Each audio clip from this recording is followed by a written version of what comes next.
kelompok 3 akan membahas SWOT analisis dari kasus FIS-A. Namun, sebelum pembahasan lebih lanjut, kami akan memperkenalkan anggota kelompok kami. Yang pertama, perkenalkan, saya dengan Sania Melita Bukunusa. Saya akan membahas mengenai kekuatan dari FIS-A. Perkenalkan, saya Febri Morinto. Saya tingkat 2 section B. Di sini saya akan menjelaskan tentang weakness atau kelemahan. Perkenalkan, nama saya Marcelia Manengke dari tingkat 2 section B. Saya akan menjelaskan tentang opportunity atau peluang dan threats atau ancaman. Saat ini, sebelum pembahasan SWOT analisis FIS-A, saya akan menjelaskan apa itu FIS-A dan apa itu SWOT analisis. FIS-A adalah singkatan dari Veteran Hadley Information System and Technology Architecture. Sistem ini dimulai awal tahun 1980-an dengan upaya untuk menyimpan catatan elektronik melalui sistem informasi program komputer rumah sakit yang terdesentralisasi atau yang disebut dengan Decentralized Hospital Computer Program atau disingkat dengan DHCP, Decentralized Hospital Computer Program. Jadi pada awal dibentuknya FIS-A ini dinamakan DHCP dan penyebar luasannya dimulai pada tahun 1990-an dan namanya diganti menjadi FIS-A atau Veteran Hadley Information System and Technology Architecture nanti pada tahun 1996. FIS-A ini juga diyakini sebagai Hadley Information System yang terintegrasi terbesar di dunia. Berikutnya adalah SWOT analysis.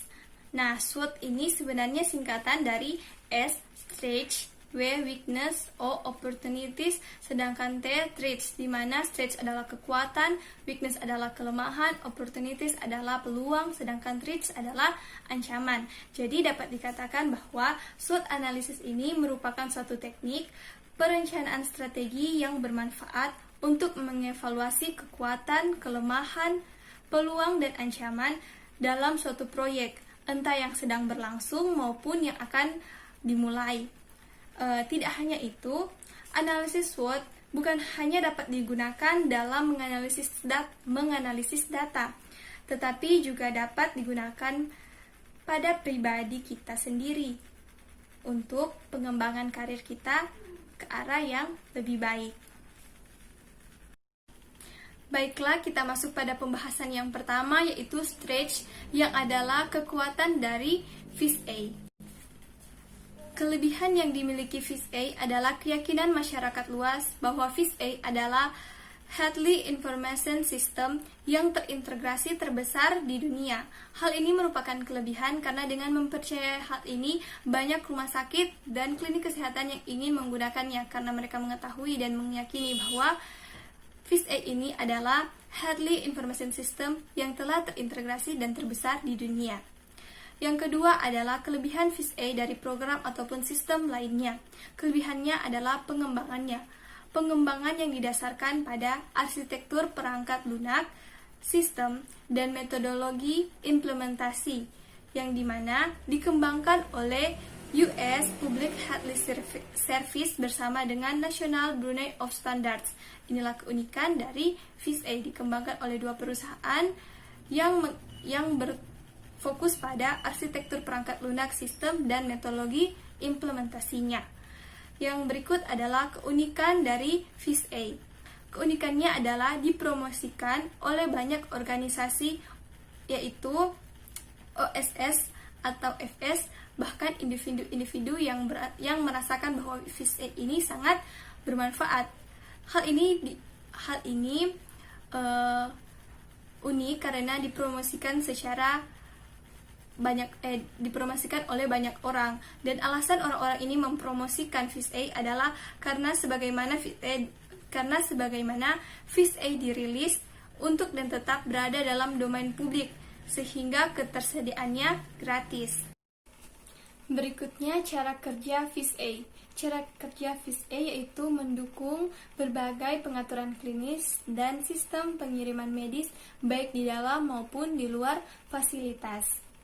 Selanjutnya adalah kelebihan FIS-A pada pandangan konsumen, yaitu pengolahannya dalam hal-hal seperti catatan pasien, resep, hasil laboratorium, dan informasi medis lainnya. Sekian kekuatan dari FIS-A ataupun kelebihan-kelebihannya. Penjelasan berikutnya akan dibahas oleh teman saya. Terima kasih. Oke, baik. Di sini saya akan menjelaskan tentang weakness atau kelemahan dari FIS-A. Yang pertama, kelemahan dari FIS-A itu hal yang perlu ditingkatkan, yaitu perluasan atau peningkatan FIS-A untuk digunakan di luar peraturan aslinya. Dan yang kedua, hal yang perlu dihindari, menyusun biaya lisensi. Sebab dengan sistem yang harus digunakan, biaya lisensinya sudah cukup tinggi. Dan yang ketiga, faktor penyebab kerugian. Tidak mengizinkan pengadopsi menerapkan FIS-A, sehingga mengadopsi mencari organisasi lain yang dapat menyediakan layanan tersebut. Yang keempat, kelemahan pada pandangan konsumen. Biaya lisensi yang cukup mahal. Dan yang terakhir atau yang kelima, hal yang dilakukan pesaing, yaitu menyediakan layanan yang tidak dapat diterapkan pengguna pada FIS-A. Thank you, semoga bermanfaat. Saya akan menjelaskan tentang opportunity atau peluang dan threats atau ancaman. Yang pertama itu opportunity. Kesempatan apa yang dapat kita lihat? Jadi, FIS-A ini telah banyak digunakan di ratusan fasilitas kesehatan dan perawatan di seluruh negeri. Dan banyak juga rumah sakit serta klinik kecil telah bergantung pada sistem ini untuk mengolah data dan sebagainya. Yang kedua itu perkembangan tren apa yang sejalan dengan organisasi kita. Jadi, FIS-A ini telah banyak digunakan khususnya dalam bidang perawatan dan kesehatan. Sekarang kita masuk ke threats atau ancaman. Yang pertama itu, hambatan apa yang kita hadapi sekarang? Jadi, adanya pembatasan akses sehingga dapat membuat adanya kesalahan saat pengambilan informasi atau data yang akan digunakan, serta adanya biaya lisensi yang digunakan sehingga membuat orang yang akan menggunakannya berpikir dua kali. Yang kedua itu, apakah yang dilakukan pesaing organisasi? Jadi, mereka ini meningkatkan dan memperbaharui terus-menerus perangkat ini dengan teknologi tambahan. Yang ketiga, perkembangan teknologi apa yang menyebabkan ancaman bagi organisasi?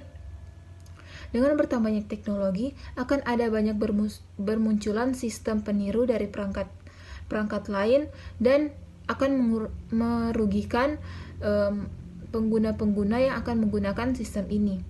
Dan yang terakhir atau yang keempat, adakah perubahan peraturan pemerintah yang akan mengancam perkembangan organisasi ini? Tidak ada, karena sistem ini dikembangkan oleh pemerintah itu sendiri dan sistem ini sudah banyak digunakan di rumah sakit tertentu. Sekian dari presentasi saya, terima kasih.